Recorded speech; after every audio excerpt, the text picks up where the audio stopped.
Your Highnesses, Excellencies, esteemed guests, ladies and gentlemen, good morning and welcome to Day 2 of the Energy Localization Forum, a platform that marks a pivotal moment in Saudi Arabia's journey toward a sustainable and prosperous energy future.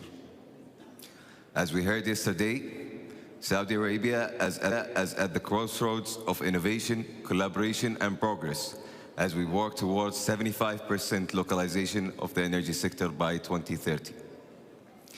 This forum is about creating real change. Through strategic partnership and collaboration, we are building a resilient energy sector that fosters job growth, drives economic diversification, and advances Saudi Arabia's leading standing on global stage. As we look ahead to the future, this forum serves as a meeting of minds and the starting point for groundbreaking projects and transformative initiatives. Together, we are building a sustainable energy landscape that will fuel generations to come, supported by our talent, innovation, and resources built right here in the Kingdom of Saudi Arabia. We are privileged to have with us Engineer Mazen Al-Bahkali, the CEO of the Saudi Power Procurement Company. Mr. Al-Bahkali will be delivering today's keynote address on the impact of localization on the future of energy, with a focus on resilience and clean energy sources. Please join me in welcoming Mr. Al-Bahkali to the stage.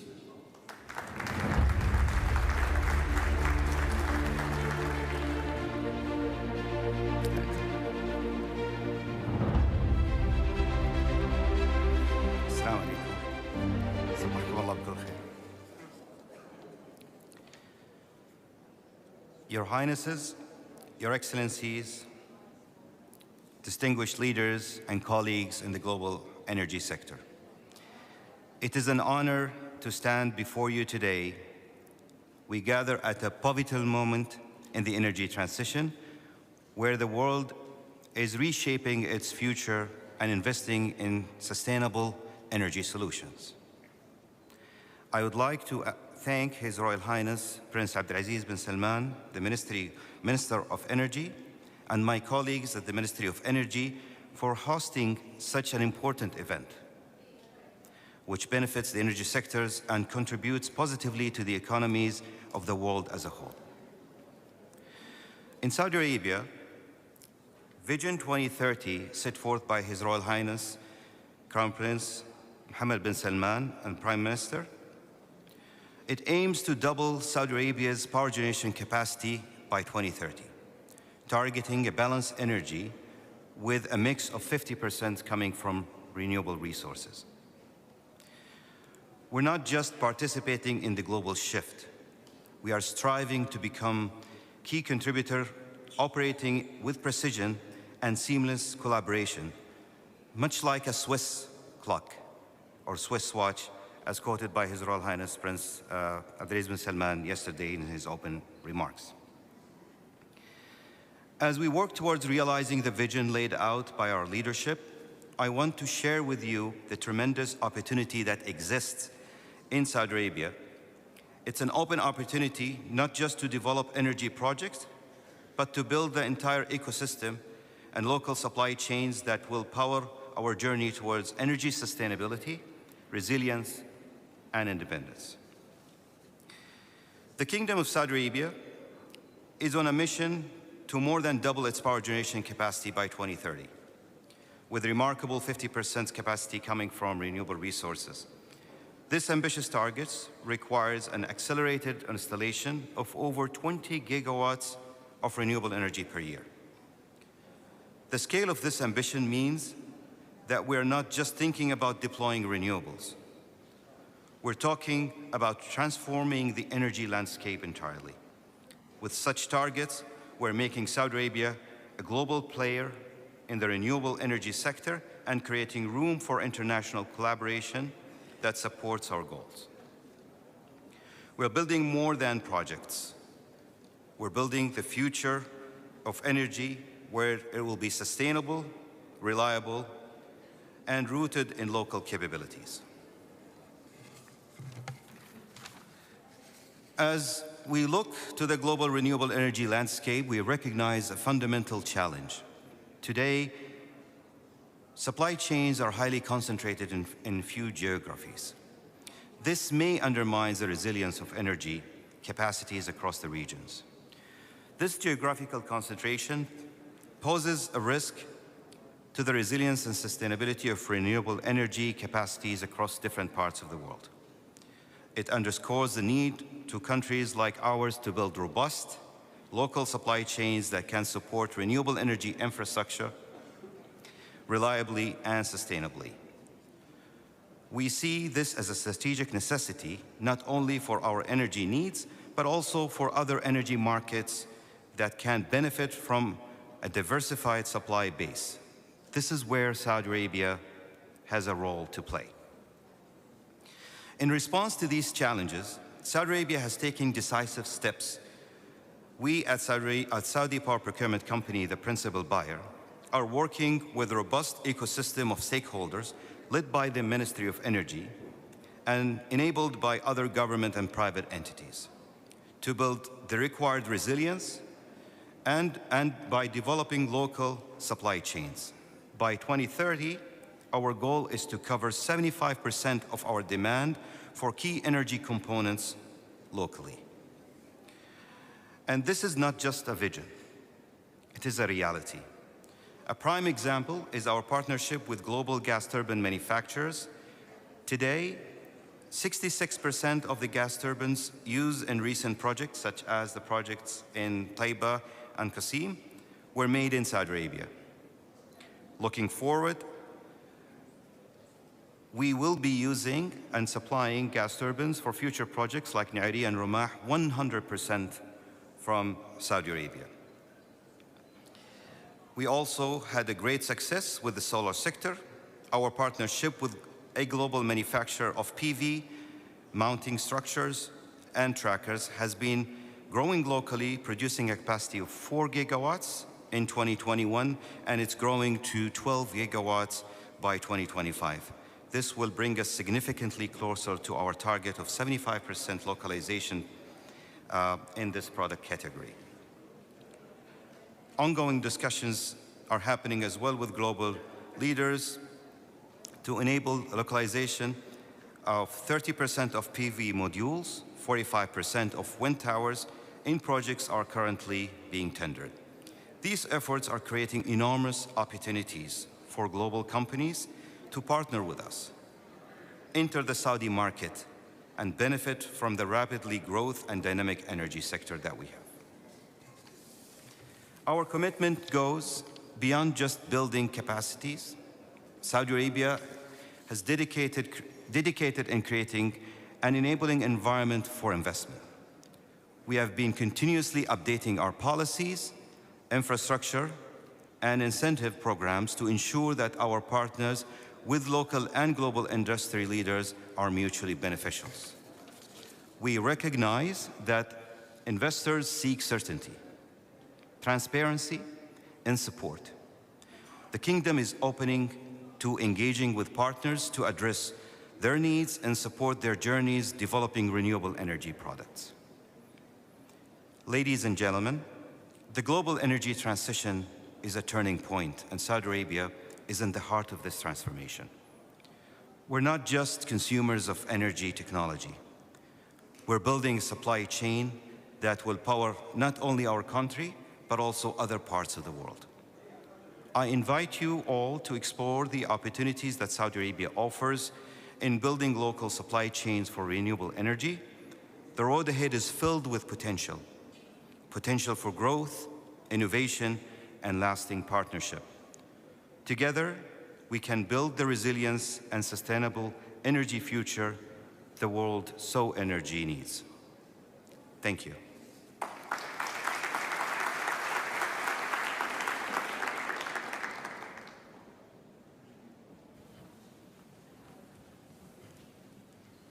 Thank you, Mr. Al-Bakali, for the compelling keynote.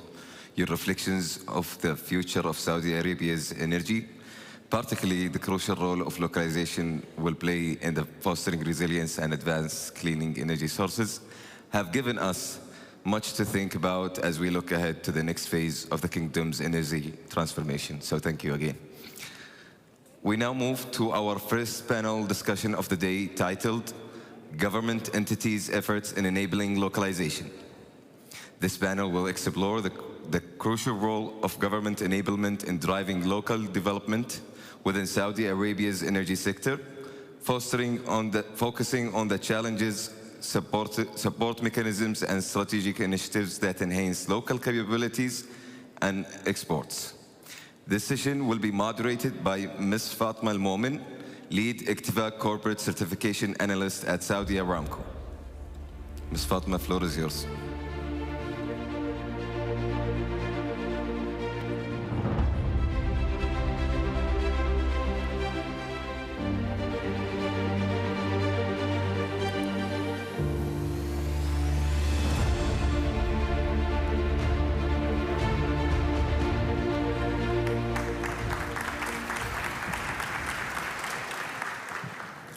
Good morning, everyone, and welcome to the panel discussion on government entities' efforts in enabling localization. My name is Fatma Al-Mu'min, and it is my greatest honor to be your moderator for today's panel discussion.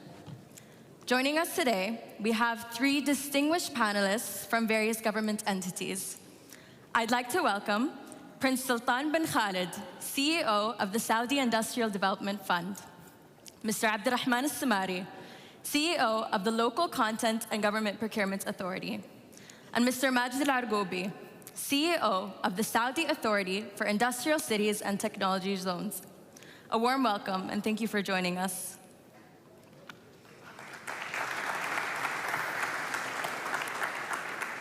Our discussion today will focus on the vital importance of these government entities to achieve local content development in Saudi Arabia's energy sector. This session aims to explore valuable insights from some of our industry leaders joining us today regarding the challenges faced, key financial support and non-financial support available, strategic initiatives aimed at enhancing local capabilities. With that, I'd like to direct my first question to His Highness. Your Highness, why do you believe localization in the energy sector is crucial for Saudi Arabia's future? What's working now, and could you share examples of positive outcomes? Thank you, Fatma. Assalamu alaikum wa rahmatullahi wa barakatuh. It's a pleasure and a privilege to be here with you today, and a warm appreciation to our colleagues at the Ministry of Energy for putting this obviously together. I think as we've heard over the past 2 days, localizing the energy component sector is pivotal. The only certainty is the global demand for energy will increase. It's additional and not subtractive, meaning we will require all forms of energy. And in that spirit, the kingdom has been growing, both its hydrocarbon resource, but also in renewables, in clean hydrogen, as well as in storage and carbon capture. For us at the Saudi Industrial Development Fund, we remain and will always be committed to providing the financial resources and the funding required to localize the various industries. It's also pivotal, not only from creating greater value, but to ensure that we capture a larger share of that value in the local economy, to ensure the resilience of our local supply chains, but also because it creates positive spillovers across a variety of adjacent industries. On the second part of that question, I think there is many examples of what has worked. The one that in my mind speaks volumes of how our colleagues at the Ministry of Energy and the grander energy ecosystem get things done relates to the renewable energy program. And it's particularly not in the grand ambitions, but rather in the how. So if we look at that program, ambitious targets, a private sector-led model, and I think the Ministry of Energy was quite successful in designing the basic design principles, putting them in place and running with the process. And if we look at the details of what has happened to ensure that we deliver, I think the ministry addressed all the various elements there, beginning with designing a program that would happen in waves. So wave one projects, smaller number of projects, less capacity, and as you move from wave 1 to 2 to 3, the number of projects increase and the capacity increases. And so that provides the pipeline, but also the time required for the local supply chain to develop. 2, they created a credit-worthy buyer, and hence addressing what the private sector needs. 3, a clear, transparent, and competitive tendering process. I think 4 is within that tendering process, they created the right incentive system in localization requirements for the various renewable components. And the outcome has been phenomenal. With every project that has been tendered at the time of awarding, it was the cheapest prices of electricity globally. The grand majority of the financing of these projects came in the form of dollars from abroad on really favorable terms. And beginning with the first project in Skaka, we managed to localize the first components in the supply chain with the steel frames and tracker systems for the solar PVs. And not only were they successful in delivering for the Skaka project, they actually exported to the close vicinity, the UAE, Jordan, Oman, but as far as the US, Australia, and Brazil. And as we've seen as well yesterday, that scales, that's replicable. We've seen it in the wind towers, which represent on their own more than 20% of the entirety of the capex of the wind turbines. And for me, a well-designed, extremely well-designed architecture of a program, well-run process, and phenomenal execution. I keep telling my colleagues at the Ministry of Energy that I don't think they speak about that example enough, but I think for good reason. As we've seen over the past 2 days, they're busy doing more. And so a wonderful and great appreciation to all the efforts that they've been doing, and I think we can expect much, much more. Thank you. Thank you. I loved what you said about how our efforts are additive and not subtractive, and it's amazing to see how our localization efforts are translating to tangible results. Now, Mr. Estamari, I'd like to turn to you. Clearly, our procurement process is a vital mechanism to support local content development, and I'm sure the audience would like to know, what are LCGPA's future plans for the energy sector? Thank you, Fatma, and my pleasure to be here with you in the first Energy Localization Forum. It's a pleasure to be here. This is a platform that will help us to accelerate the localization effort in the energy sector. I'm also glad to be with this distinguished guest and speakers.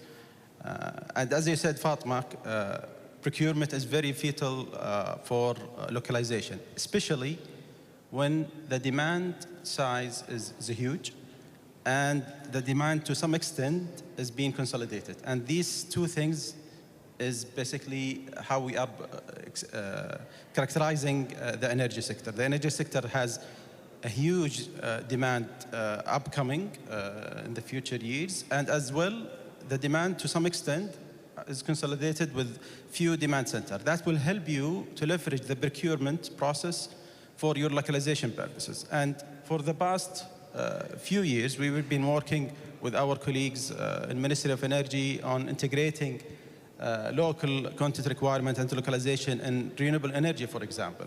And we have seen this evolving from round to round with additional requirements being added to this bid.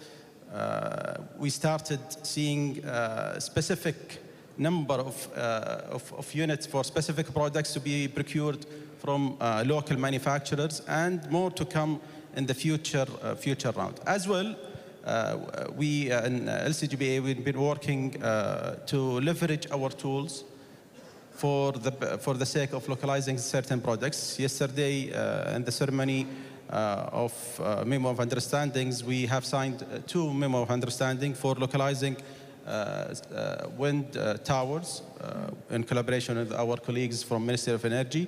And we are working also to identify more opportunities to add national products to our mandatory list and using whatever tools that we have for the sake of achieving our localization target. And as Prince Sultan said, I think the unique model of local content requirement that's been embedded in the renewable energy is a good example on how to leverage procurement process for your localization agenda.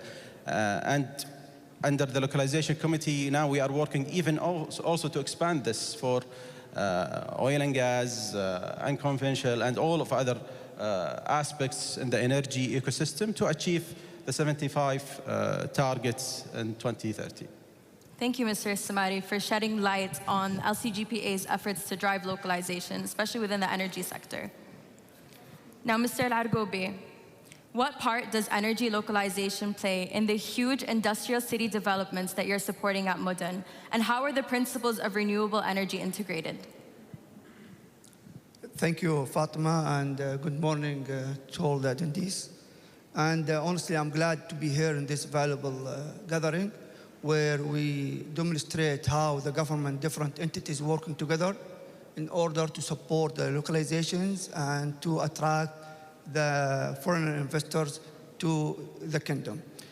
Saudi Authority for Industrial Cities and Technology Zones, Mudun, has played major and crucial roles in achieving the government initiatives and national strategies. Today, alhamdulillah, we have more than 37 industrial cities with a total developed land around 200,000,017 in the kingdom, and we accommodate more than 6,800 factories in the kingdom.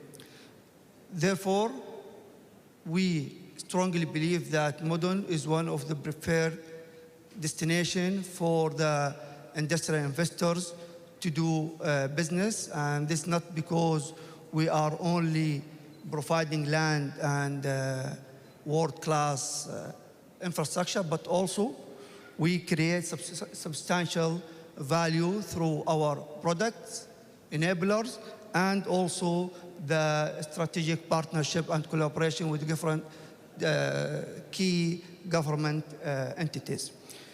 Mudun today working in the incentive of localization, manufacturing, and local supply chain by enhancing the domestic content and facilitating the integration with the international and global factories.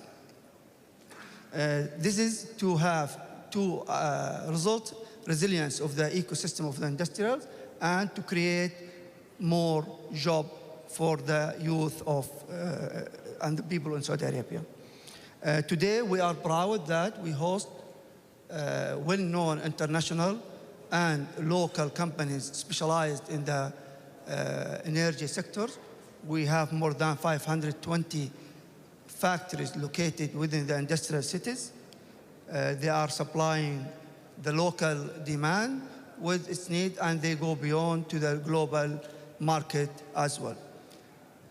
They produce all the product supply chain, from bolts, from gasket, valve in the oil gas, all the way to the solar panel, gas turbines, and compressor. So this variety gives us the strength and the capability to localize the supply chain in Saudi Arabia.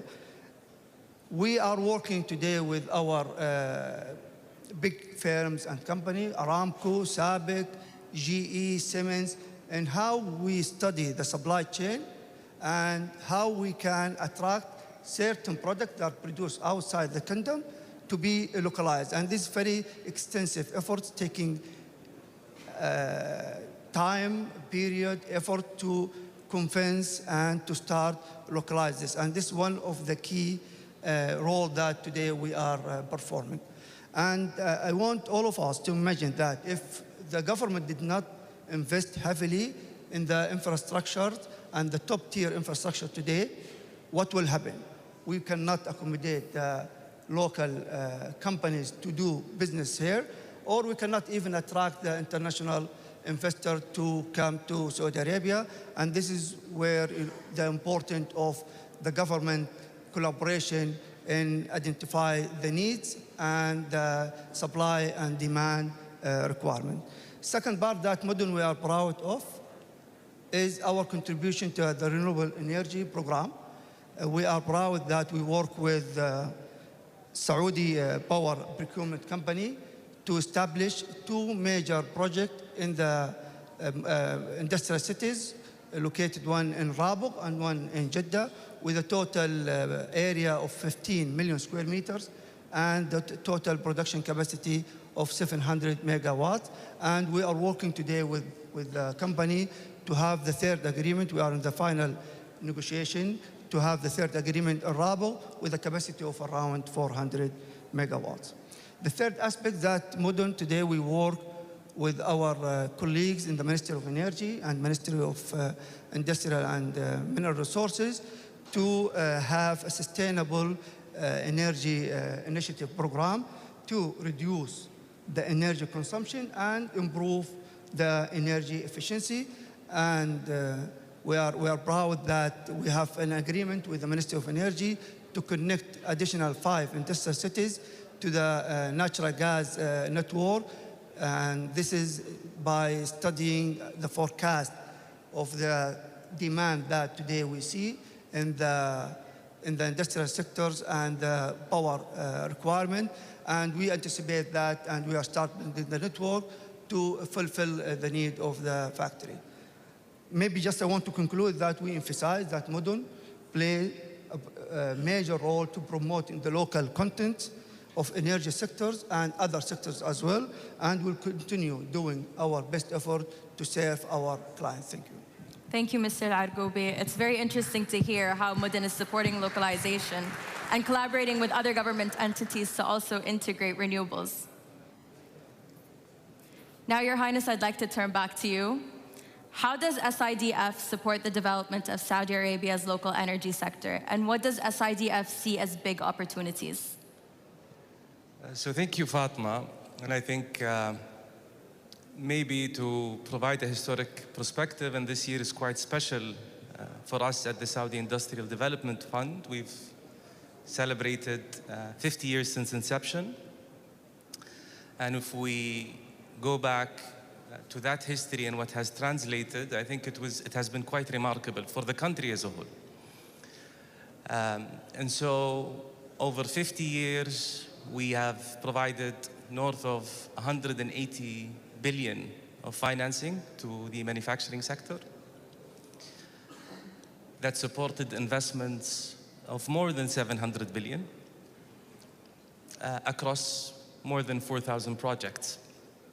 And if you look at manufacturing value add, so 74 to today, in real terms, so adjusted for inflation, manufacturing value add in Saudi Arabia has grown by north of 25 times, making Saudi Arabia effectively, with countries comparable to the size of our economy, one of the fastest growing economies as it relates to manufacturing value add.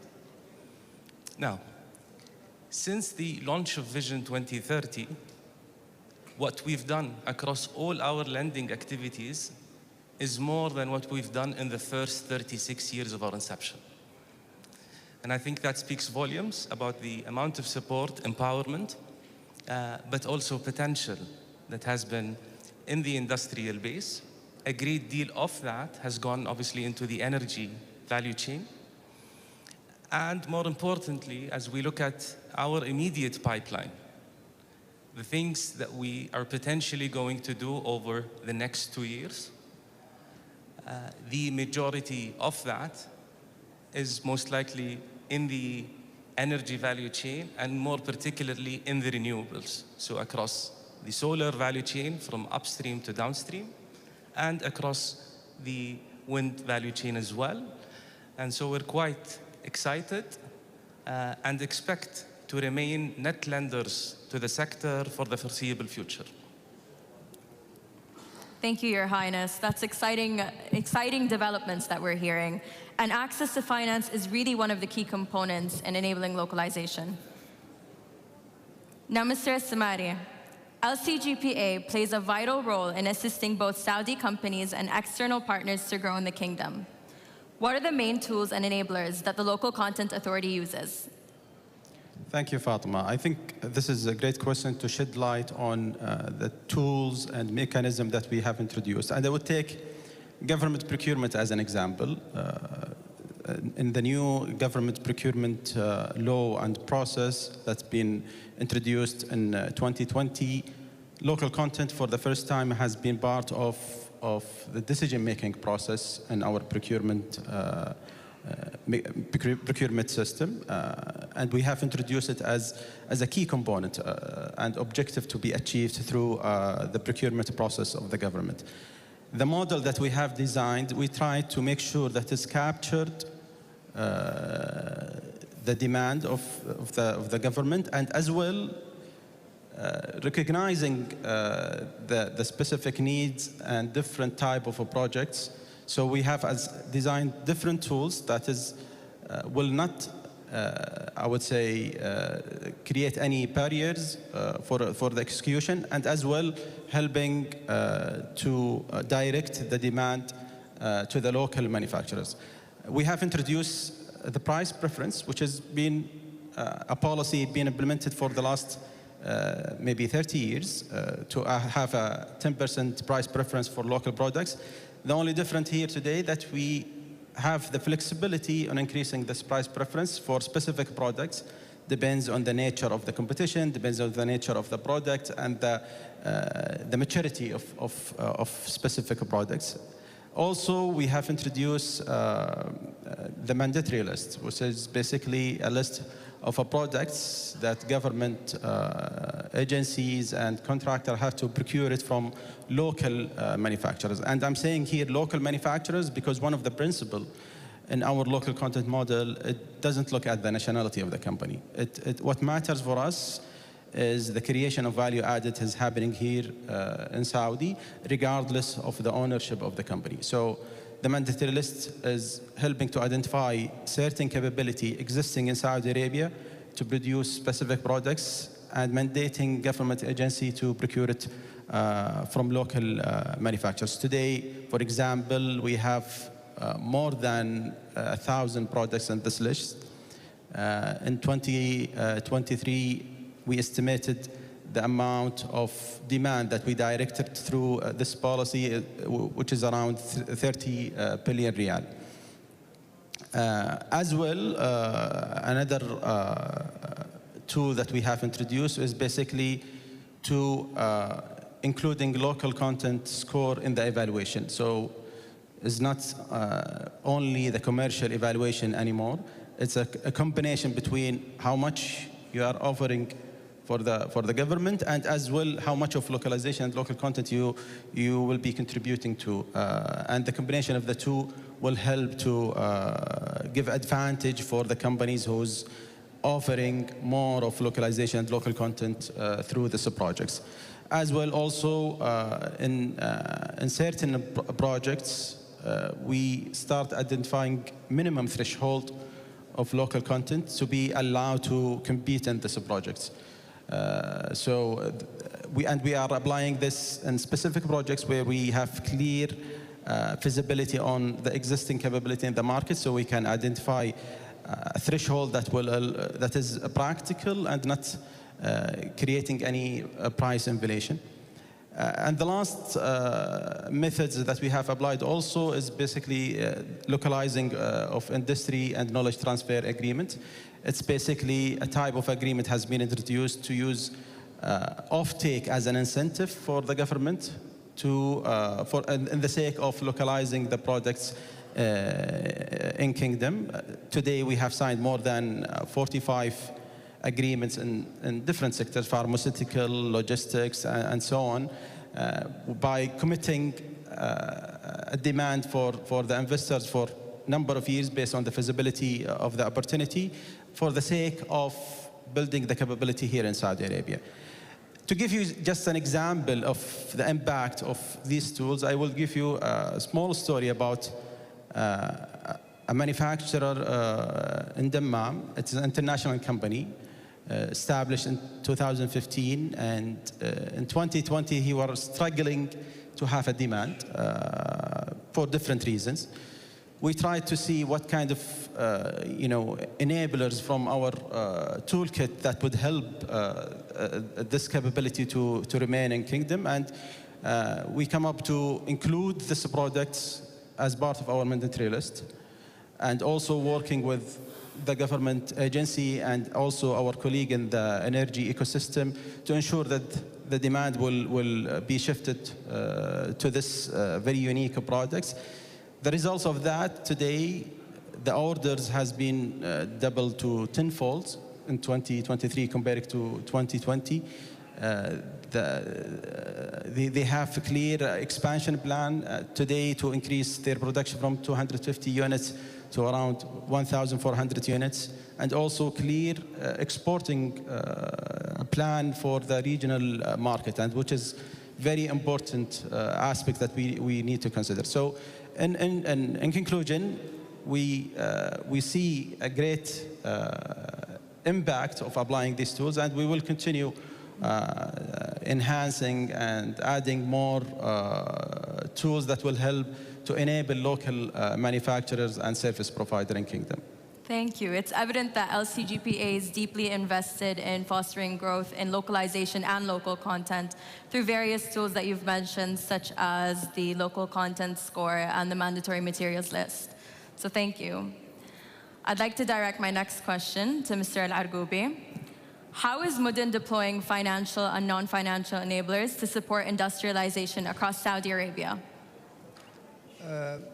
I think the agility strategy that today Mudun working on is the key success of our dealing and treating and working closely with our private sector partner. We provide different services and enablers, such as ready-made factories, logistic solutions, geographical locations, and also one-stop shop services to our client. Also, we do a dynamic review always with our partner to understand their needs and how we can improve our services to them. And this always transfer their idea and their plans into reality and into production facilities. And maybe we have a couple of examples I can share with. One is Siemens factory. He wants to bid for a project in Neom to provide the transformers, and he wants to do it in short course due to the milestone in the project. So, and he wants to do it from 6 to 9 months. In order to do this, he came to Mudun with our friend in the front line, and they show him one of our products, which is the most famous and popular, the ready-made factories.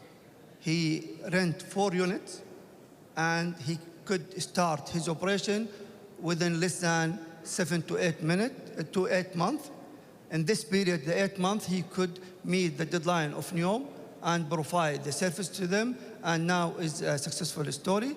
The ready-made factory is a unit that available to the SMEs. We started in 2016, the program. Today, there is more than 1,200 SMEs started their business in the ready-made factories.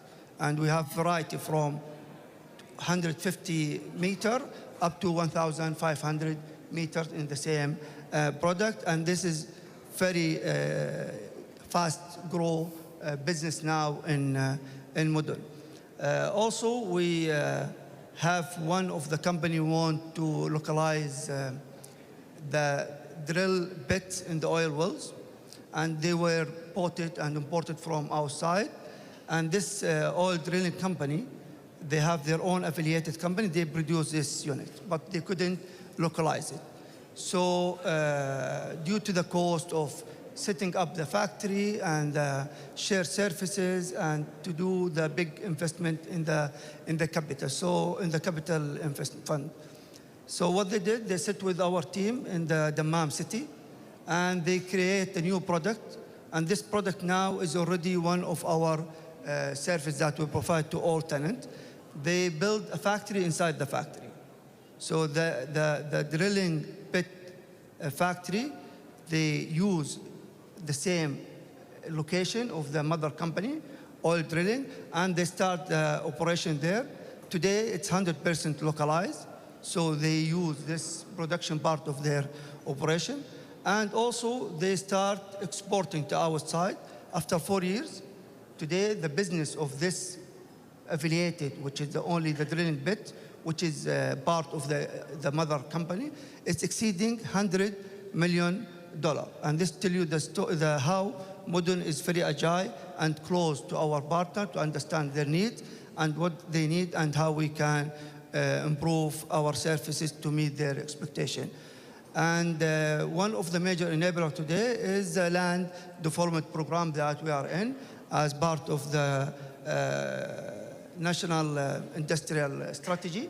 Today we are working to develop more than 25 million square meters to meet the requirement and the demand that we are seeing in the industrial sector. So just in conclude, we are Mudun very close to our partner, understand their need and how we can support them and how we can attract more business to the industrial city. Thank you. What you've said reinforces what we've heard in previous panel discussions regarding the importance of having the right infrastructure to accommodate for the expansion when it comes to localization and providing the right incentives. Now, I'm sure we can go on speaking about this topic, but I'm afraid we'll have to wrap up in light of time. I would like to thank all our panelists for their valuable insights. And hearing from our panelists today, it's very evident that the Kingdom is taking huge strides to facilitate and ease the localization process through various government enablers that complement each other.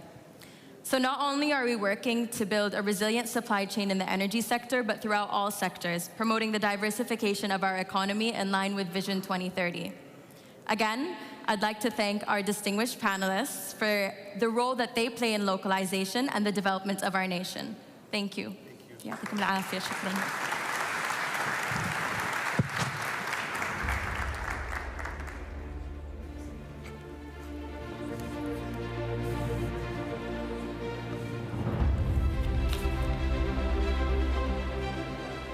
Thank you to our distinguished panelists for sharing their perspectives, which lay the groundwork for continued progress in the energy sector.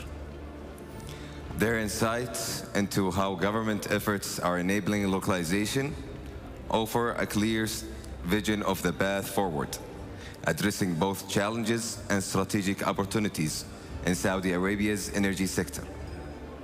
While we prepare for the next segment, we kindly ask for your patience.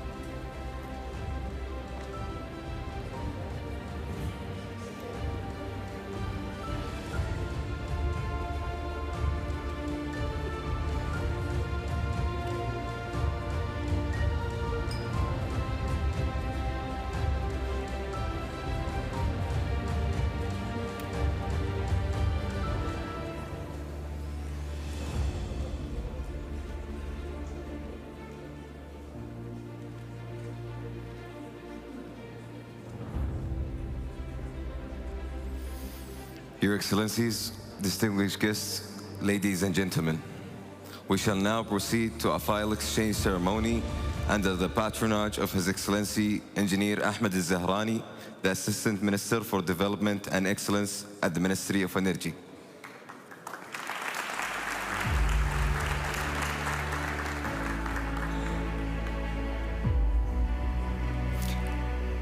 As we begin the first signing ceremony, I would like to call on the stage SABIC witnesses, Mr. Abdurrahman Shamsuddin and Mr. Munif al-Munif.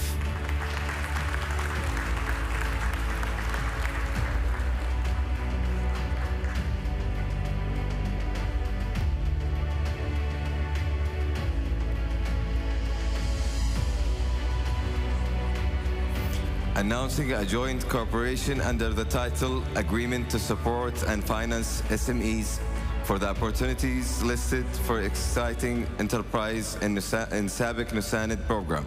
Please welcome to the stage SABIC and SME Bank.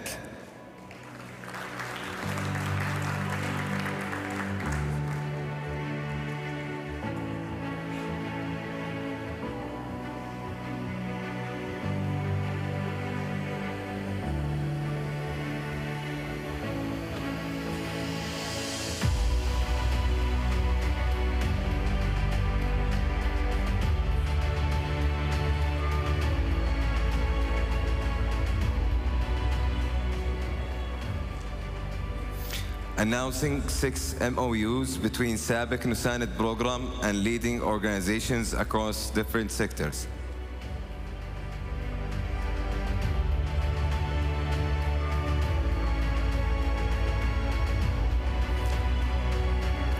Announcing 6 MOUs between SABIC Nusanid program and leading organizations across different sectors. Please welcome to the stage المصافي الخليجية.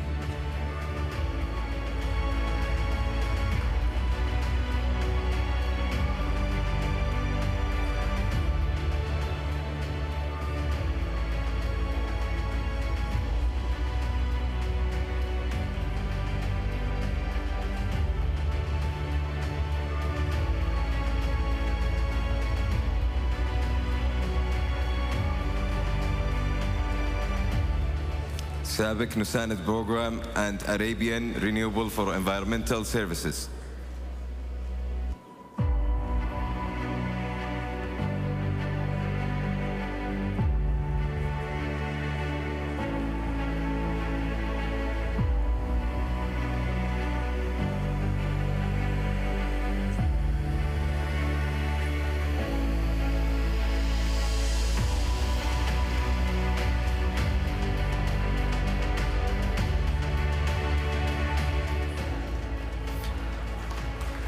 SABIC Nusanid program and HOD House Desert.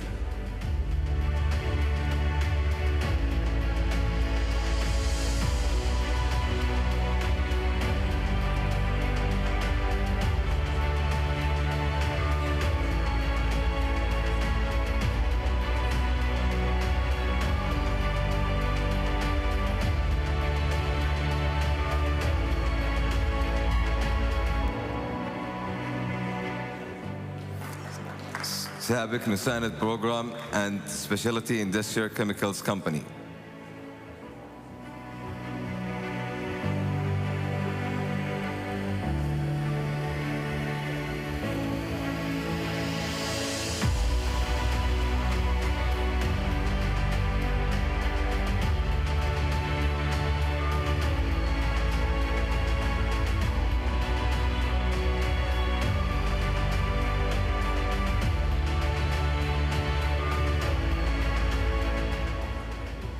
IS Industrial Company and SABIC Nusanid program.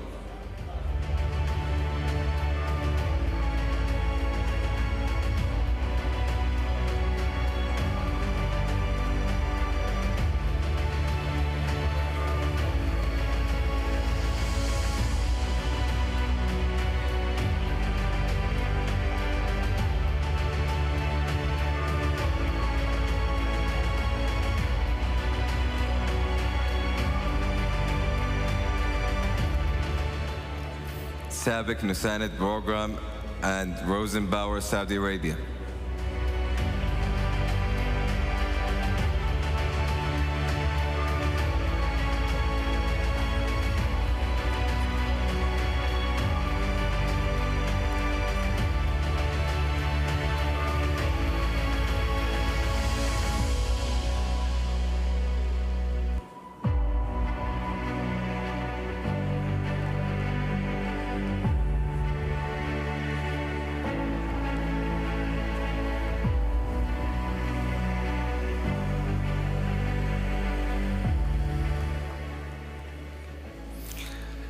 Thank you, Mr. Abdulrahman and Mr. Manif, for your presence with us.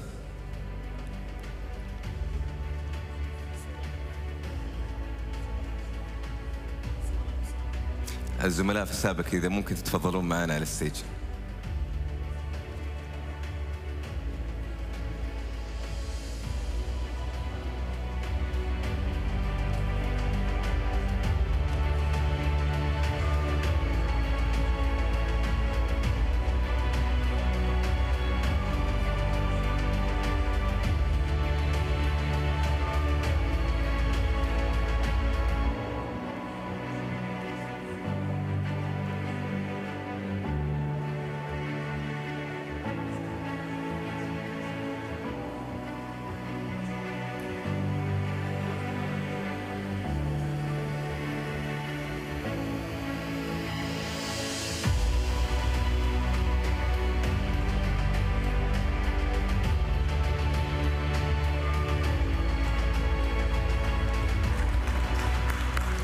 Thank you.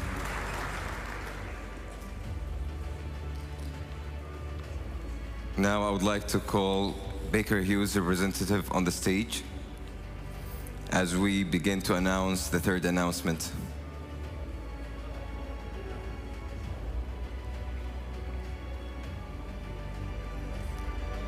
Announcing 7 agreements under the title Collaboration with Local Companies for Oil and Gas Services between Baker Hughes and multiple private sector entities. Please welcome to the stage Baker Hughes and Metella Treat Industries.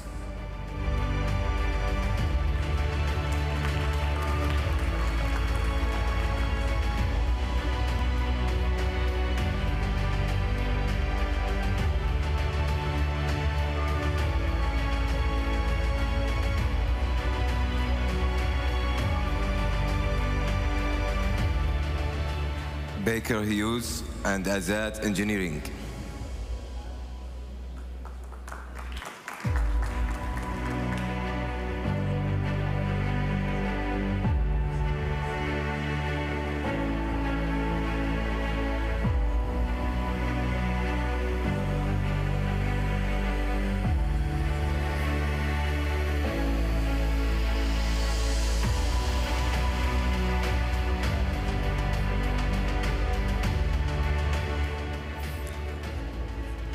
Baker Hughes and Ultra Corbotech.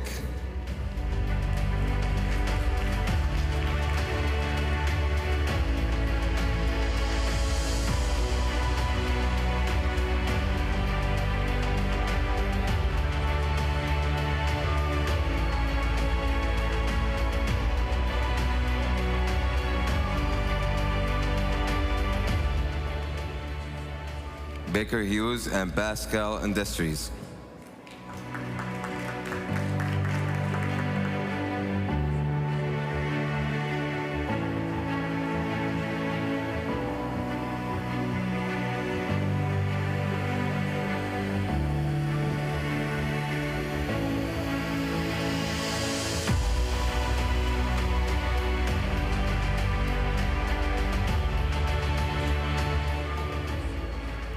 Baker Hughes and Schrodkar Percy Comp.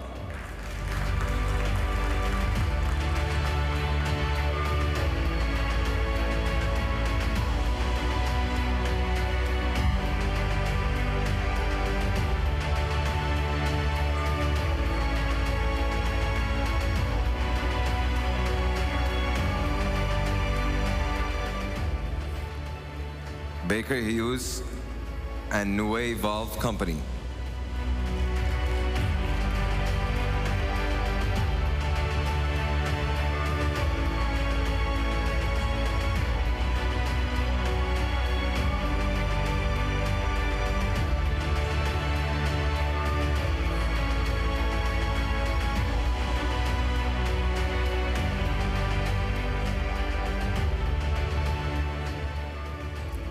Baker Hughes and Dawson.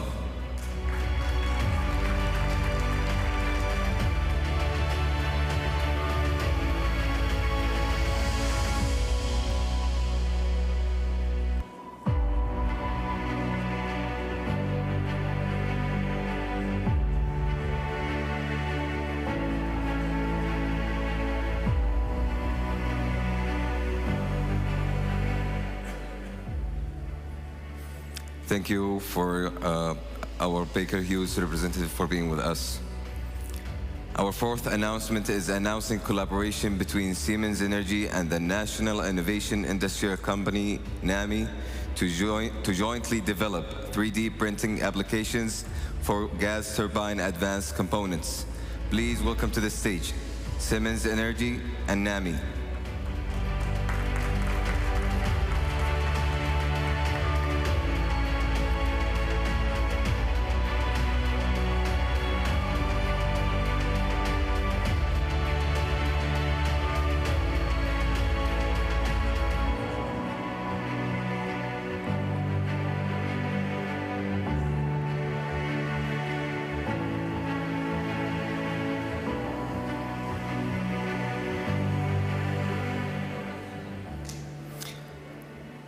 Thank you, gentlemen.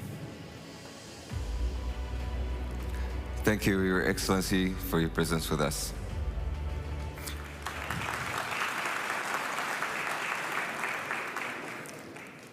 Collaboration is the key to success, and your joint efforts are shaping the future and prosperity of our nation. Thank you, everyone. Now, let's take a moment to explore the transformative journey of energy localization in Saudi Arabia, where leading corporates are driving ambitious programs like اكتفاء, بناء, نساند, and ثروة.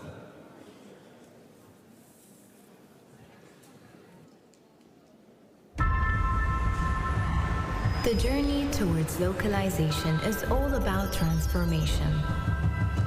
Saudi Arabia's leading corporates are spearheading some of the most ambitious localization programs. اكتفاء, بناء, نساند, and ثروة are at the heart of turning local entrepreneurs into major contributors to Saudi Arabia's growth story. Each of these programs has been designed to promote the localization and improvement of the supply chain, increasing industrial capacity and empowering the national workforce. اكتفاء has been designed to drive supply chain efficiency and value across Saudi Aramco's operations, and aims at increasing the use of local suppliers and bringing in innovative new products through R&D, among other goals. The BINAT program was initiated by Saudi Electricity Company. It is geared towards localizing the power industry, creating an end-to-end value chain. The BINAT program aims at expanding on essential partnerships and investment programs while developing market capabilities. Nusanid is SABIC's localization agenda and part of its initiative to promote investments in SMEs and support the development of local content.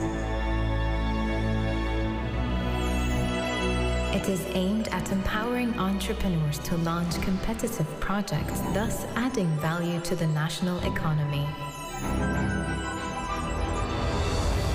Tharwa was launched by Ma'aden as a means to maximize the mining industry's contribution to the kingdom by increasing local components within labor, goods and services, assets and technology. Tharwa's key objectives include bolstering the employment of Saudi nationals, promoting local businesses, enhancing opportunities for local SMEs, and generating economic prospects in some of the kingdom's remote regions. Through these ambitious programs, Saudi Arabia continues to strengthen its global leadership, driven by local innovation and the development of national capabilities that shape the future.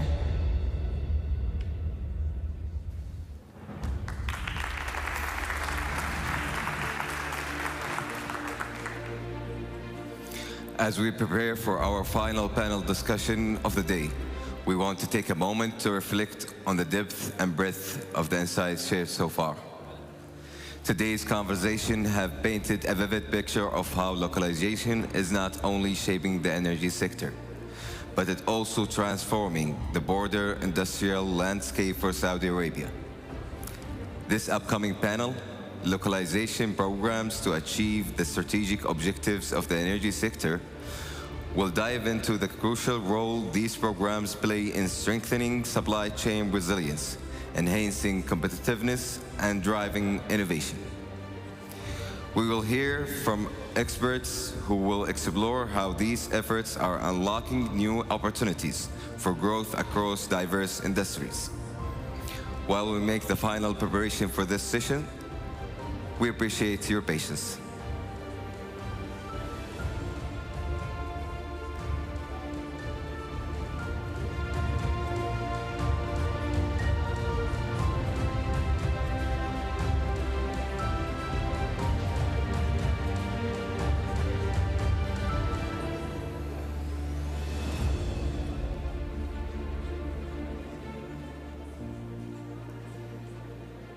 Our moderator, Ms. Ikram Santali, Localization Specialist at the Ministry of Energy, will be joining us shortly to guide this important conversation.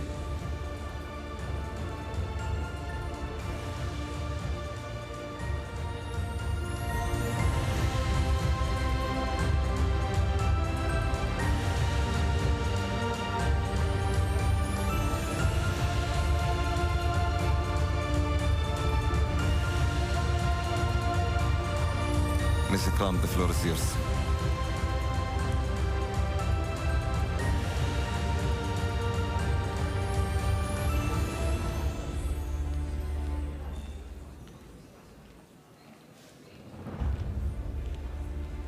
Welcome.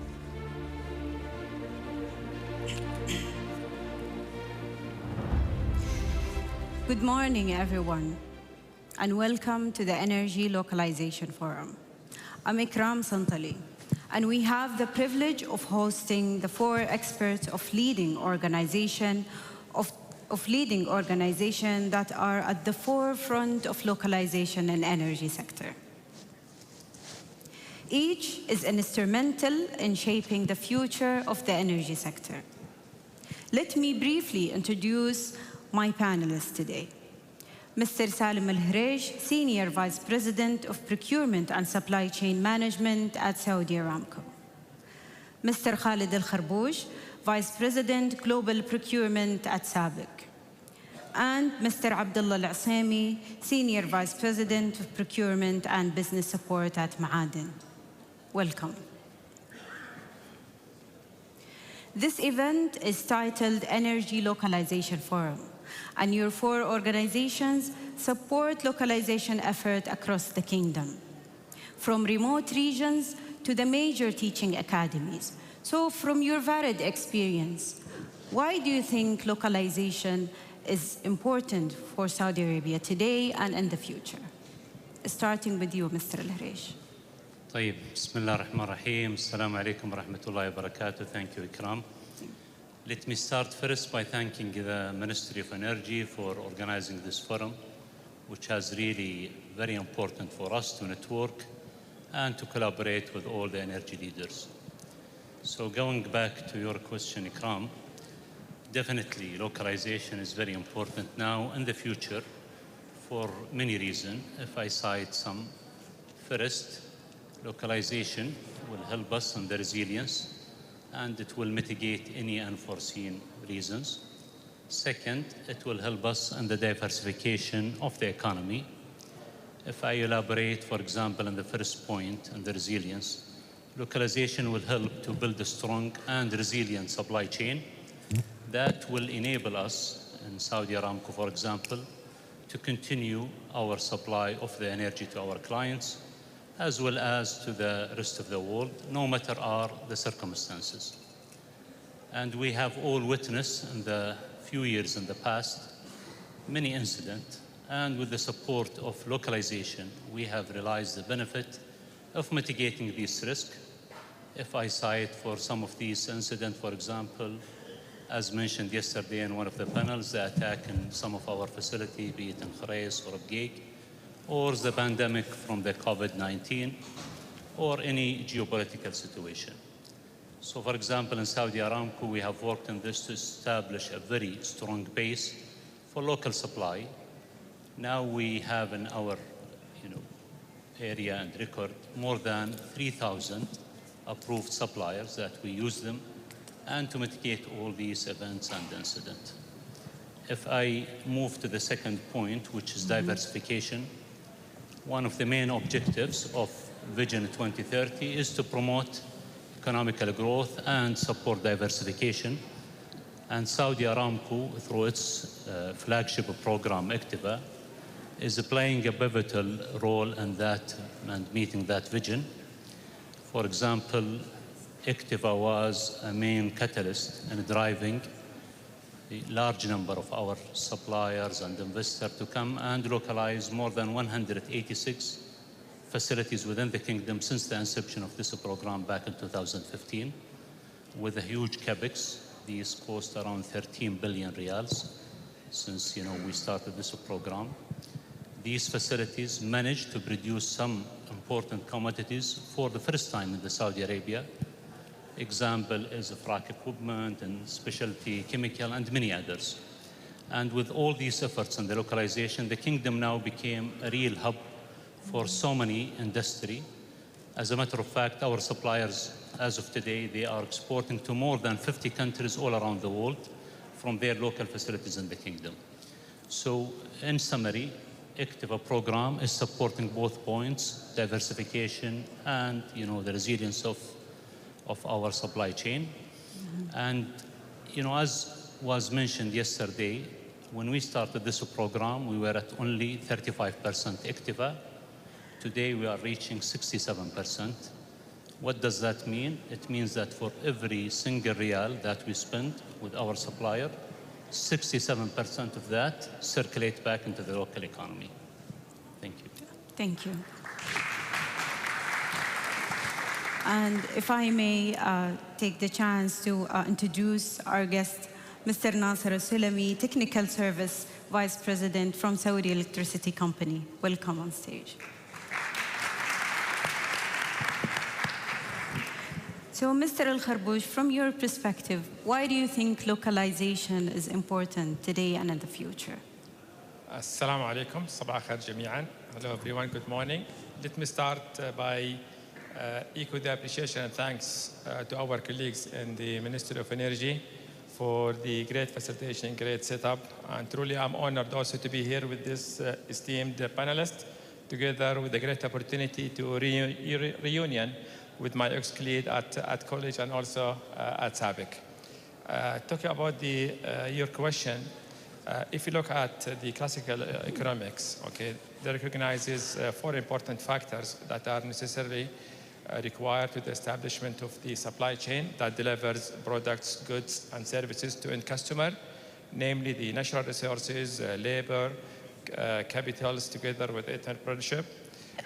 The localization programs help to develop the last 3 factors, the labor, capital, and entrepreneurship, for the great benefits of the kingdom or the economy. The localization, this is why it is a key enabler for the Vision 2030. It grows the economy by stimulating the establishment of small and medium-sized enterprises. And that is, of course, creating a new job, diversifying the economy.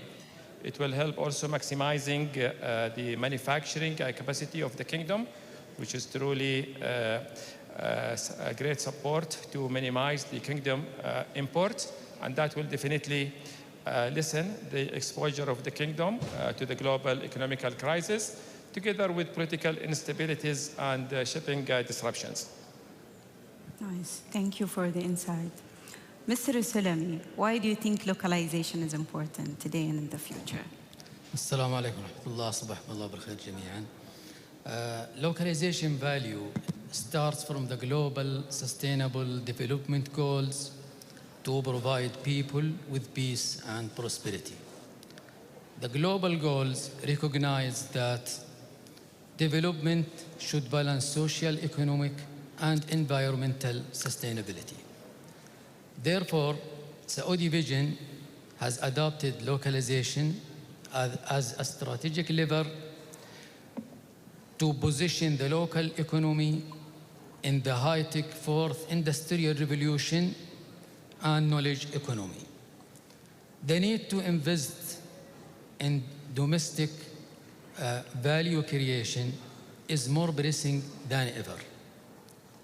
There are imperatives related to global market instability, supply chain uncertainties, changing consumer demands, and national security requirements. Therefore, localization is emerging as a strategic component to boosting growth, fostering innovation, creating jobs, and strengthening self-reliance. Similarly, localization is very important for any company looking to succeed on a global scale. Expanding market reach will generate more revenues, will overcome the language barriers and cultural differences, and will make the product accessible and appealing to global audience. Building the brands and loyalty to that product, because it demonstrates the commitment of the supplier to its international customers, which build normally engagement and trust. Also for the suppliers, it gives competitive advantage, differentiating that business in the crowded marketplaces. So in my opinion, the participation in the global value chain and having a position in the international fragmentation of production will lead the economic growth. To reap the gains from that, countries must put in place the right kind of investment and trade policies with comprehensive approach. I believe Saudi policymaker has made that successful approach in place. Thank you for this insight. Mr. Al-Asimi. Assalamu alaikum. Thank you for inviting us to this important event. Your question was, do I think local content important? Well, my short answer, I don't think local content important. I think local content is necessary. There is no option, no other option. And as long we think that or asking the question, is it important or not, we are asking the wrong question. I think we have to realize that local content is no option for the kingdom. And the reason for that, I can summarize it, as mentioned by my colleagues, into 7 areas. And the first one, for example, is the economical diversity. We will not continue depending on oil. It cannot be done for Saudi Arabia. We have to diversify our economy. We have to grow our economy by bringing new investors. And new investors require new opportunities. Local content is the best way to bring those investors. We have to create jobs. When we create these industries and localize it, then we create jobs. Hundreds of thousands of students are graduated every year. They need jobs. And how to do that? The only way is to create an economy sufficient for them. The fourth element, in my opinion, is technology. No country in the world will be winning if they don't have the technology and they don't build the technology. And the way to build the technology is establish the seed through these local content initiatives. And the fifth one is by having local content, as my colleague mentioned in Aramco, supply chain resilience. We are in the middle of the heart of the world. And supply chain is important for our customer and for us, for our survival. Geopolitical situations, pandemics, God knows. Only the countries that have supply chain resilience and suppliers next door can survive.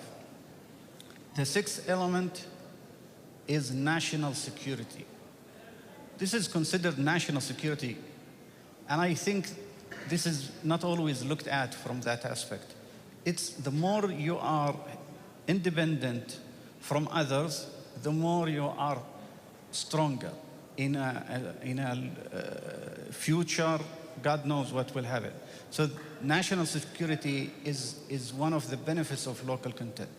And the last benefit, in my opinion, which some oversee, by having your next door suppliers and next door service providers, you are building a competency for your sales and your commodity business like ours in the market. Your customers will have a reliability on your products. And not only that, and I will prove it later on during the session, having local content also reduce the cost, believe it or not.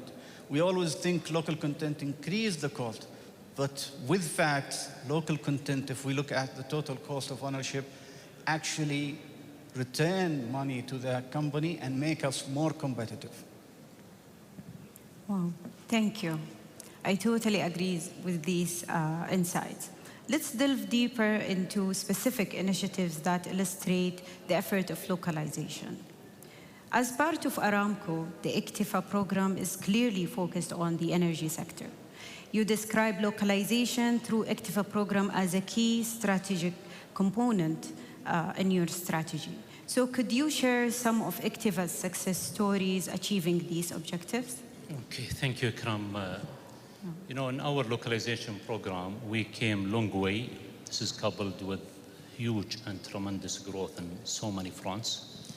Just yesterday in this forum, as you have witnessed, we signed 25 long-term agreements. Those are procurement agreements with multiple suppliers. And this is with a total of around 36 billion Saudi riyal. These will add also to another 290 active agreements we have. Those, again, long-term agreements for 5 or 10 years.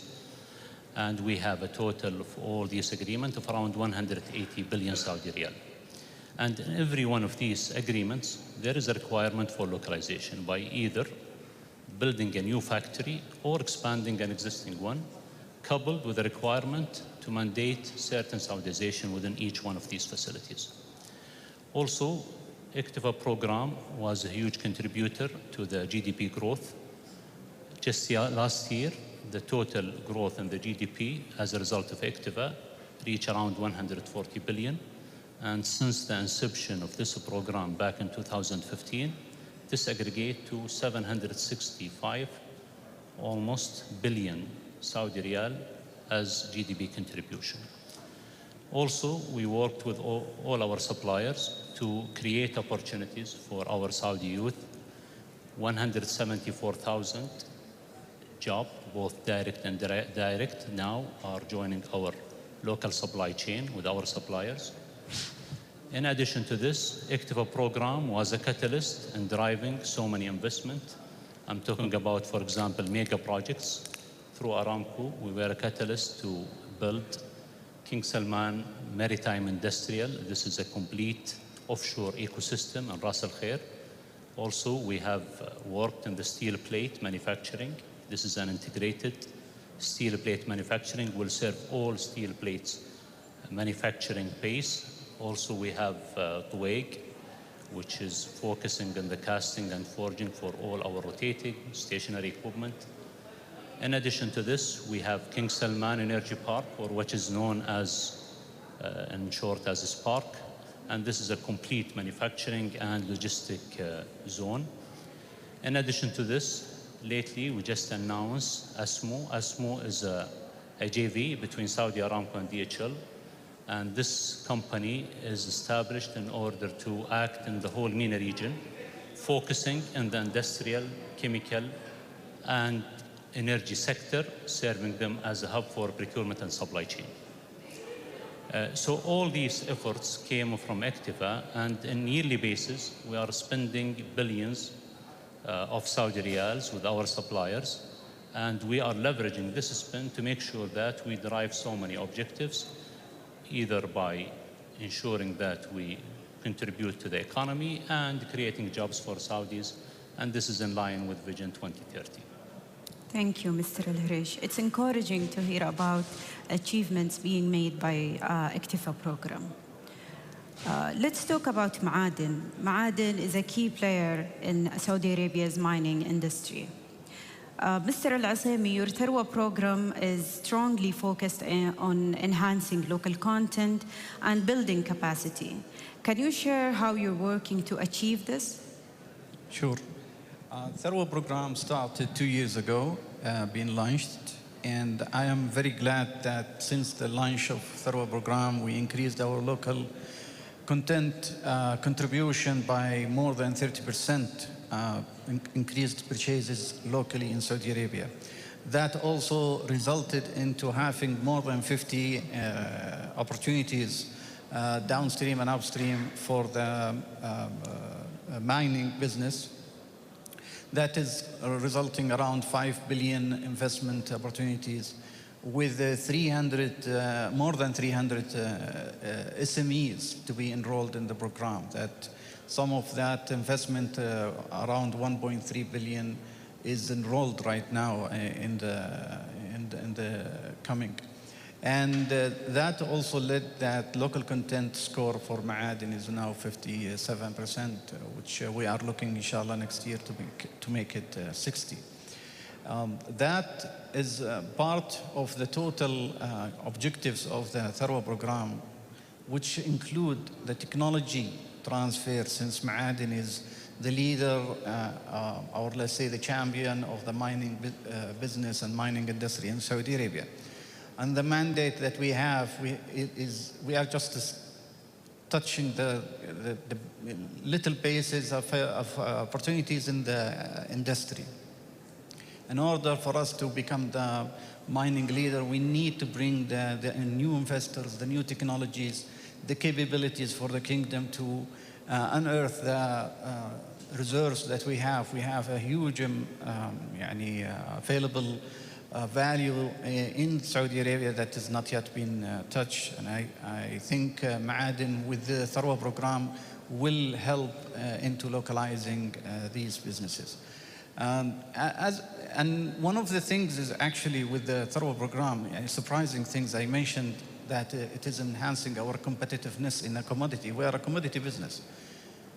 There are examples where we started localizing some of the manufacturing or spares or equipment that we want, and the results amazing.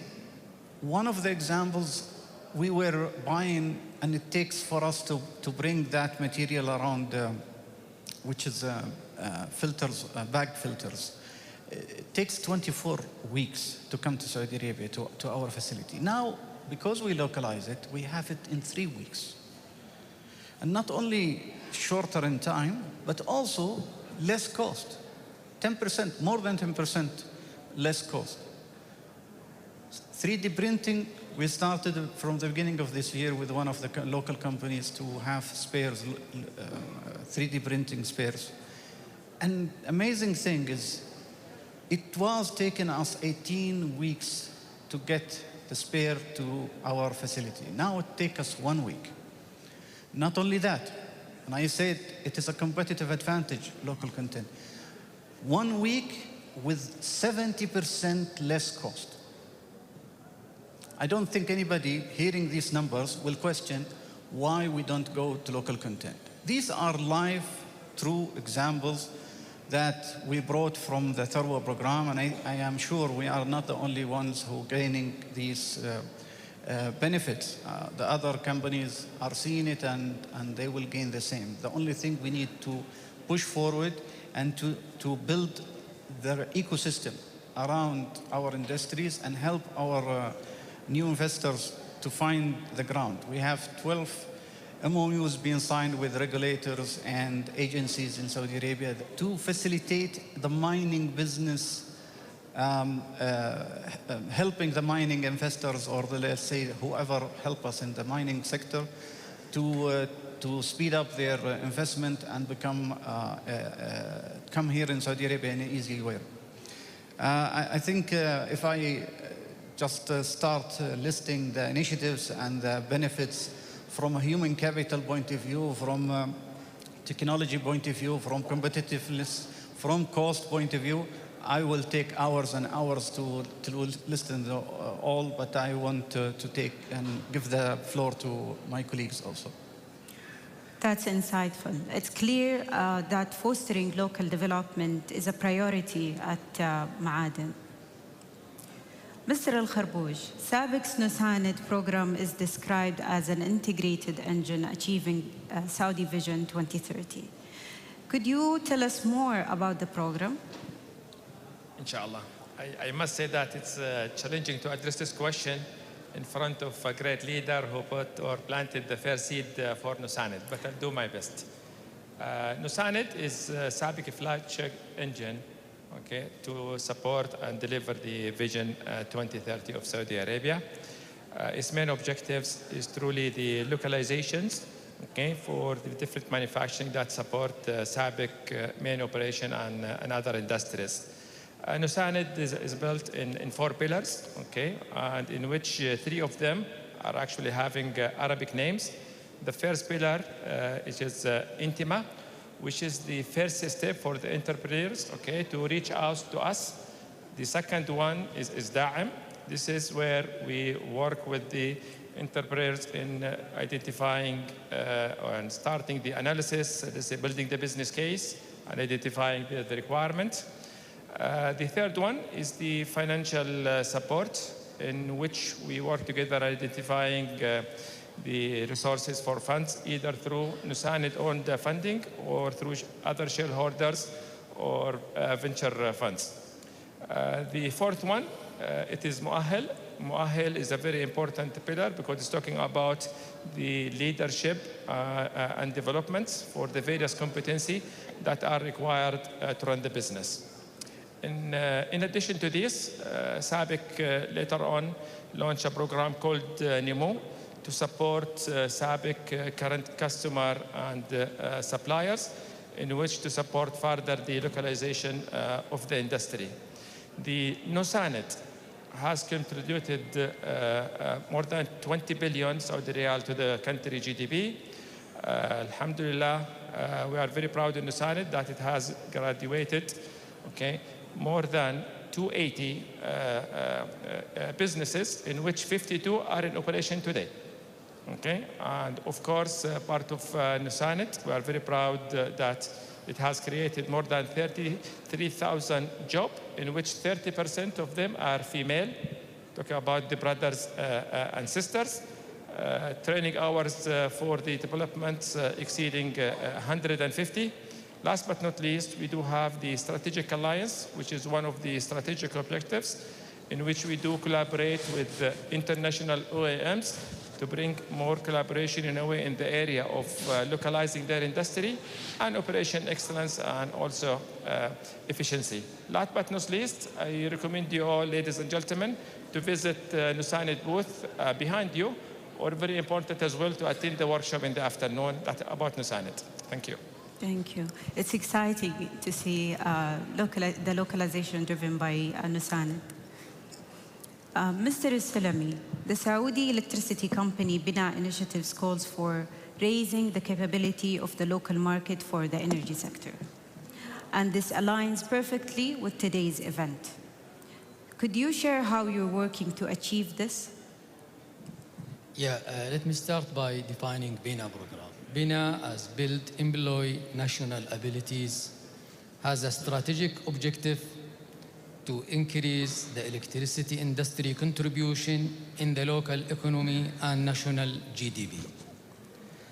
The Saudi regulatory framework for local content has a comprehensive national definition which promotes the local spend through the participation of the workforce, goods and services, assets, and research and development.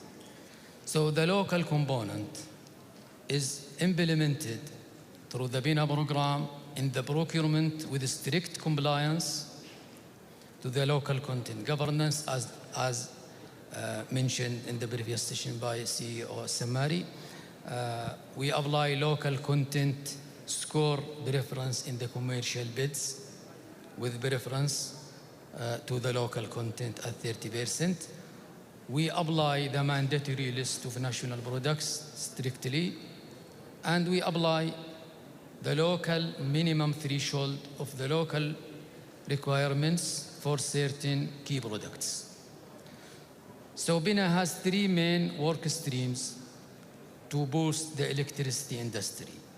First is setting new manufacturing facilities.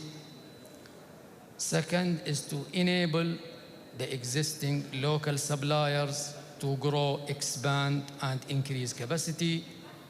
And third is to maximize the local value chain of products. Sourcing from the local value chain of products is mandatory, and I will give example for that from the cables and conductors, which requires the manufacturers of cable conductor to use the local aluminum provided by, for example, Ma'adin. Similarly, for the manufacturers of transformers and RMUs, they are mandated to use the local aluminum rods from the local suppliers. That approach has enhanced the local smelting plants of aluminum quadruple in the recent years. So BINA, in brief, is about creating a sustainable energy sector, enhancing local capacity, and investing in the future of our workforce, all while supporting our local suppliers and partners through this localization journey. Thank you. It's great to hear about your organization's vision and practical program you all set in place to support localization. And I'm sure the audience would like to hear specifics about these initiatives. So, Mr. Al-Harish, the national training centers are a vital component of localization work done by Aramco. So what impact have they had on the development of the local energy sector? I think this is a very important area, and yesterday we have heard from some of our esteemed panelists how important is the human capital in order to meet our localization goals. And for that, Saudi Aramco have realized this years back and worked to create an opportunity from this challenge.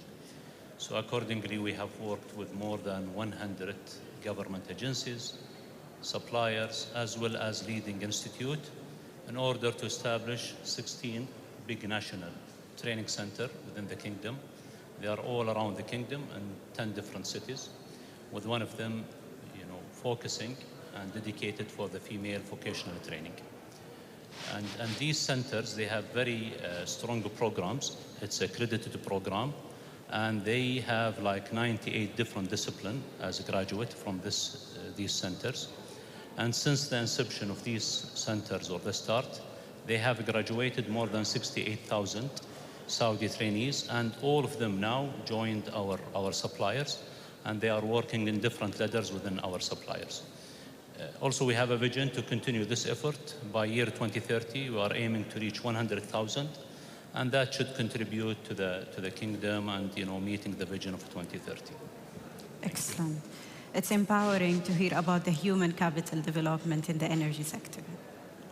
Let's explore about one of SABIC's flagship program, the Home of Innovation. It's one of SABIC's key projects. Mr. Al-Kharbouch, how it's contributing to the development of the local industry and creation of new opportunities. Thank you, Ikram. The Home of Innovation is truly a state-of-the-art residential building in which it is, as we speak, having more than 300 innovative and technology being embedded using SABIC materials. The Home of Innovation is one of SABIC enablers, to support the localization of the various industries in which these are already proven today at Home of Innovation. I must say that the main objectives of Home of Innovation is truly to bridge the gaps between the industrial researchers together with the consumer marketplace, and having all the shareholders under one platform in identifying what are the potentials, what are the challenges in front of all of us together, where they bring investors, entrepreneurs, investors, academic institution to work together in identifying more innovative ways, okay, for the future. Something very important as well, Home of Innovation contributed, okay, big time to the localization of the country, where all of the technologies that been developed are made in Saudi Arabia. One thing very important as well, since the inception of Home of Innovation, we have more than 80 international companies contributed to Home of Innovation, coming from 8 countries. And an average of every month, we are getting 2 to 3 high-notch, okay, executive business leader engaging in the Home of Innovation. And I was given the number that so far we have welcomed more than 10,000 visitors, okay, to Home of Innovation. Indeed, it's one of a kind. And speaking of opportunities, the growth of the local electrical industry sector, both in goods and services, has a big success story. Mr. Sulami, can you tell us about how SEC support these enterprises? Yeah, we have established a remarkable supply chain over the years to include more than 7,000 local suppliers and more than 650 local manufacturers. Those partners have shown a high commitment to the Saudi Vision 2030, and they have supported SEC in its localization journey at every turn. So my gratitude extends to all of them today. Yesterday, we have signed more than 45 agreements amounting to more than 54 billion Saudi riyal, including offtake agreements for localization of key products. Saudi Electricity Company localization percentage is at 71%, and the local content score is 63.38 certified from the Local Content and Government Authority. The SEC workforce Saudiization is at 94%, and we have issued a number of local content certificates issued across all SEC suppliers network by more than 3,100. The percentage of value of contracts that we sign yearly with local partners is 98% out of all of our signed transactions. So localization is a journey, not a destination. We will have always new goals to reach, new challenges to overcome, and new opportunities to pursue. Indeed. Supporting local enterprises is essential for long-term sustainability. Also, the partnership plays a crucial role in various sectors, including mining, such as the Ma'aden support. Which brings us to our next question to Mr. Al-Asami. I know Ma'aden has a particular localization focus on the remote regions where you operate. Can you share an example of this kind of development? Thank you.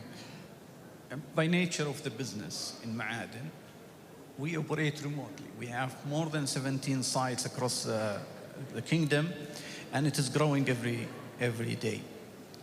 These sites, for it to be operated, we have to depend on the locals.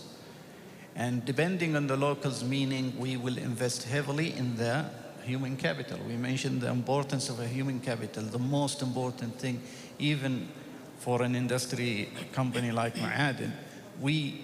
The people working with us directly or indirectly, our skills and uplifting their capabilities is essential for us.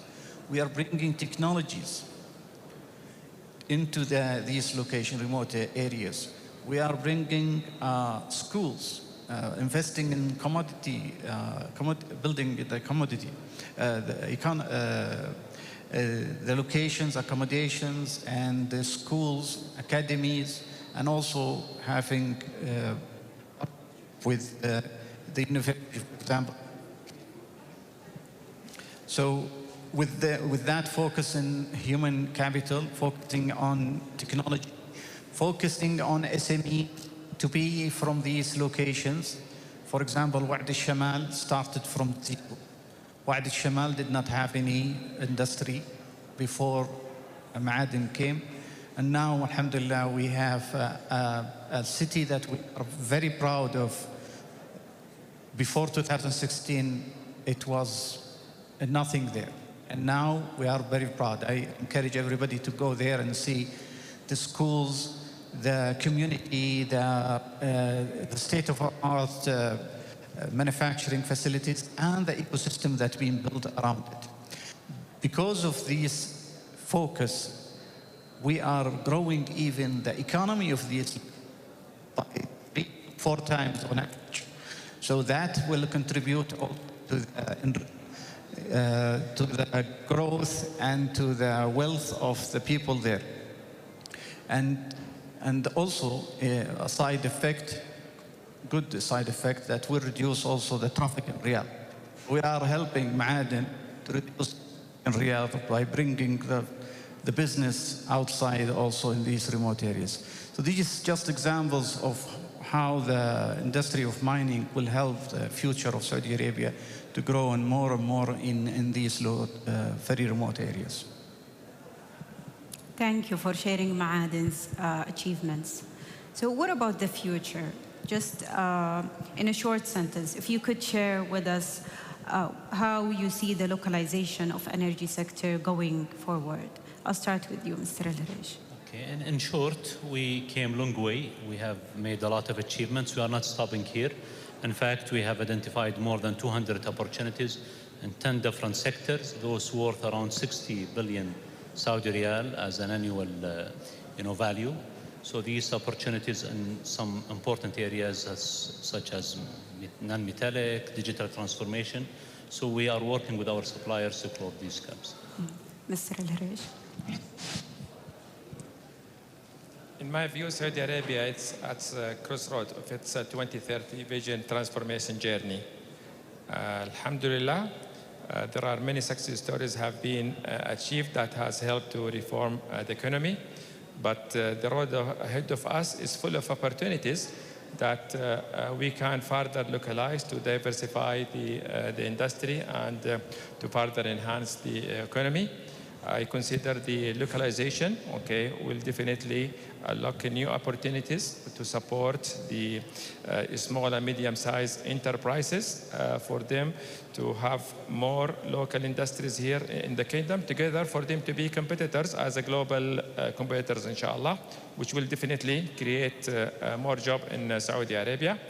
And talk about being the national champion of chemicals, SABIC will continue to drive the local content agenda for the Vision 2030.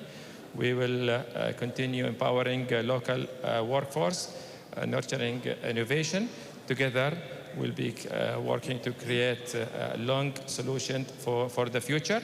And in procurement, in specific, we have enhanced our processes. We have updated our terms and conditions, in which, as an example, since we started the NISAID program, as an example, we have a total of like 200 contracts, a value of 22.3 billion Saudi Riyal. 50% of these, or more than 50%, are part of local content, 11.5. Thank you. Thank you. Mr. Salami, short and in a nutshell, having a strong local base of industry will provide the economy with growth, diversity, and resilience. Under Vision 2030, we are all together in that direction to take our economy to an advanced position in Industry 4 and knowledge economy. Thank you. Mr. Al-Asami. Well, let's see where we are right now. Without the effort and the sacrifice and the actions of the previous generation, we will not be where we are right now. And I believe we owe the future generation to have ability and growth. And because of that, we need to act now.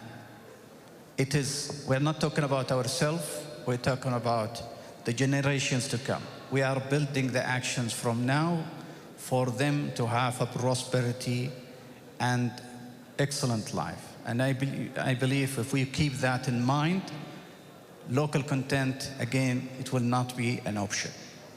Indeed, indeed. Well, I think it's evident that localization is not a goal. It's a vital necessity for the future of the kingdom's energy sector. Today, in the afternoon, we will have a workshop deep diving in each localization program. Feel free to join us. And I'd like to thank my panelists for their valuable contribution, our esteemed guests and organizers. Thank you. Have a good day.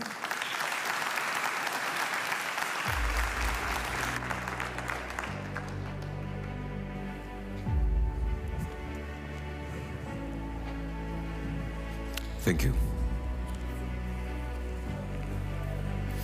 Thank you to our esteemed panelists for their enriching contributions and expertise on the pivotal role localization programs play in driving resilience, competitiveness, and innovation across Saudi Arabia's energy sector and beyond. The insights shared today will undoubtedly shape our collective efforts toward achieving our strategic objectives.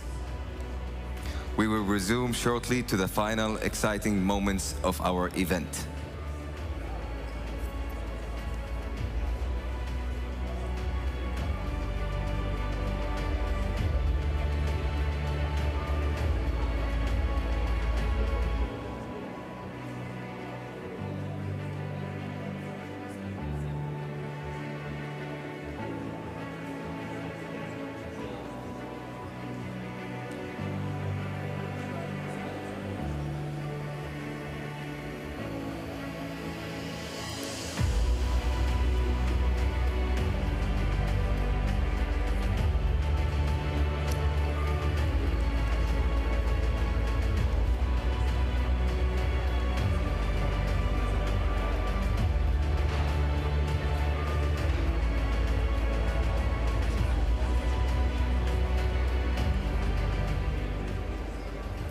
Your Excellencies, distinguished guests, ladies and gentlemen, let's now move forward to the final file exchange ceremony, taking place under the patronage of His Excellency Engineer Ahmed Al-Zahrani. Your Excellency,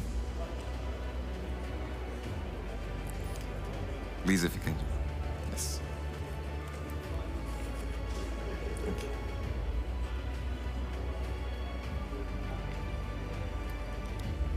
For the first three announcements, I would like to call on the stage Saudi Electricity Company witnesses, Mr. Nasser Al-Sulami, Executive Vice President, and Dr. Naif Al-Jabri, Executive Director at Saudi Electricity Company.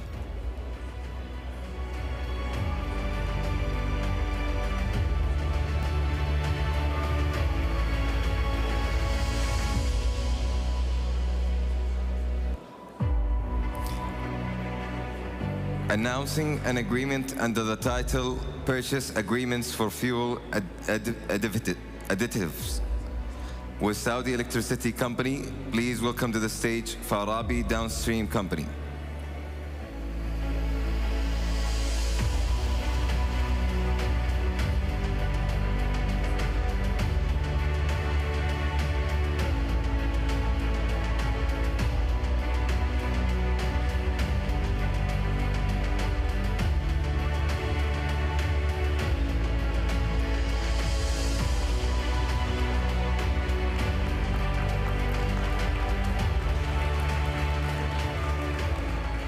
Announcing an agreement under the title Purchase Agreement for Safety Equipment with Saudi Electricity Company. Please welcome to the stage Rida Hazard Control.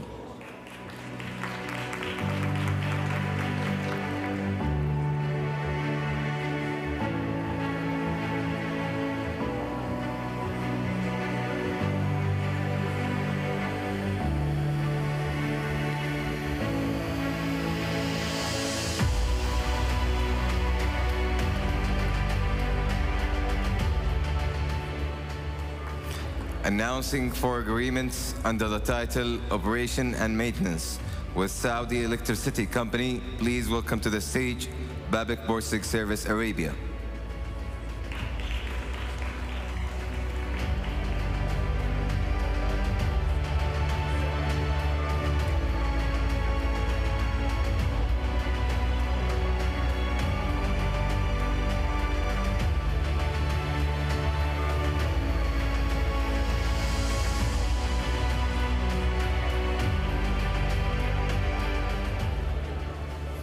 Saudi Electricity Company and Doosan Power Systems Arabia.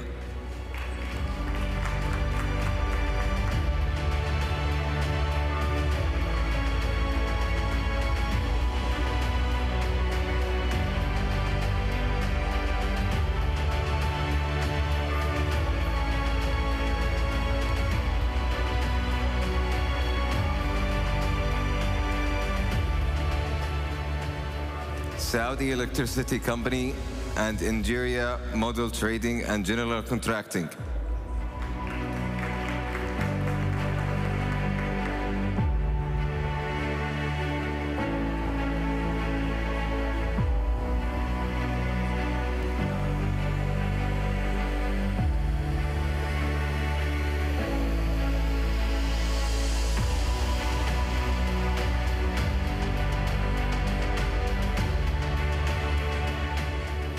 Saudi Electricity Company and Advanced Stride Turbines Services.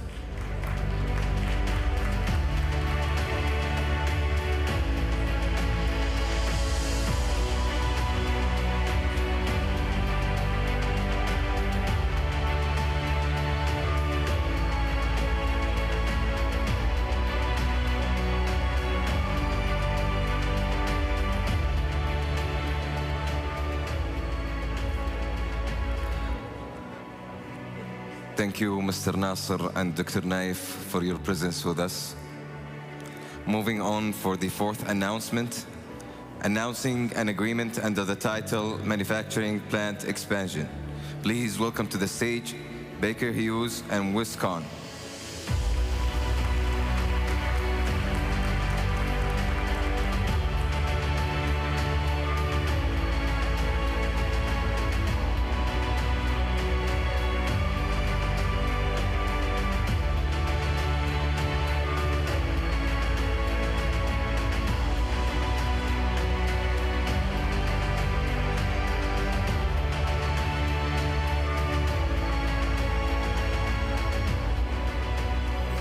Announcing an agreement under the title Localization Agreement for 13.8 kV medium voltage switchgear.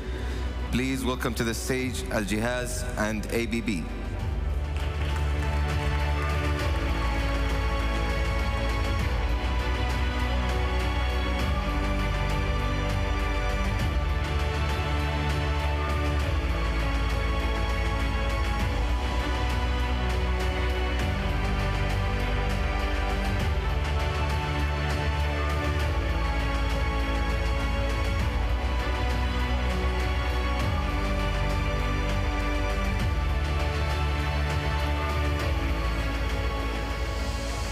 Announcing a joint venture agreement between Al Bunayyan Holding and Shanghai Holy Star under the title Localization of Electric Power Equipment Manufacturing. Please welcome to the stage Al Bunayyan Shanghai Holy Star.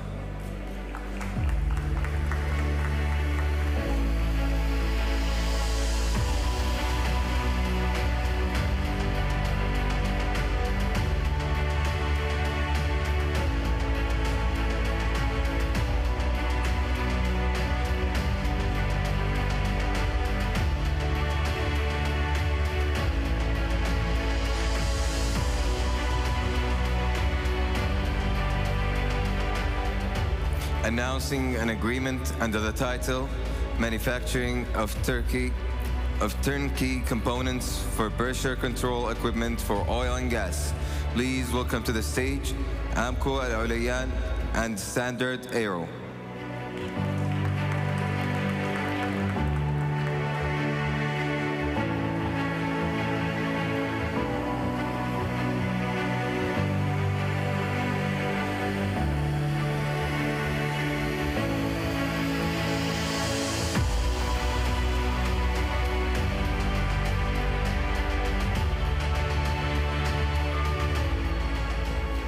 Announcing a joint venture agreement under the title Localization of Medium and High Voltage Equipment.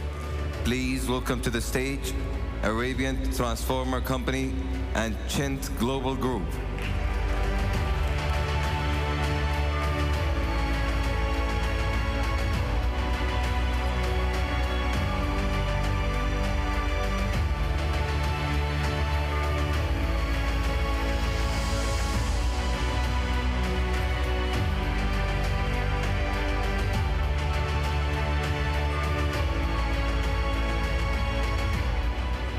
announcing a joint venture between Tamimi Energy and Al Yamuna Dawson Arabia.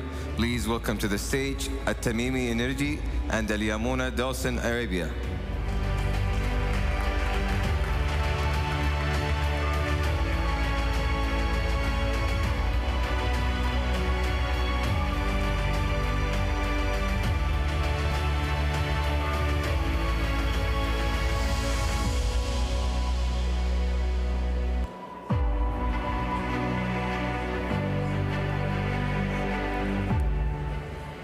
Announcing a direct investment under the title Localizing Variety of Products and Solutions in Energy Sector. Please welcome to the stage Bahra Electric.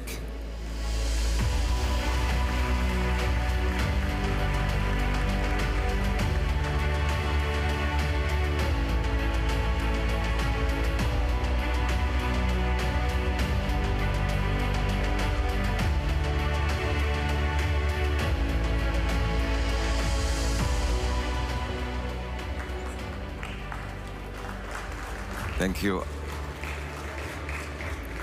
I would like to ask Your Excellencies to remain with us on the stage. Today's achievements are a testament to the power of collaboration, ensuring the growth and transformation of our energy landscape. Thank you to everyone for being part of this ceremony.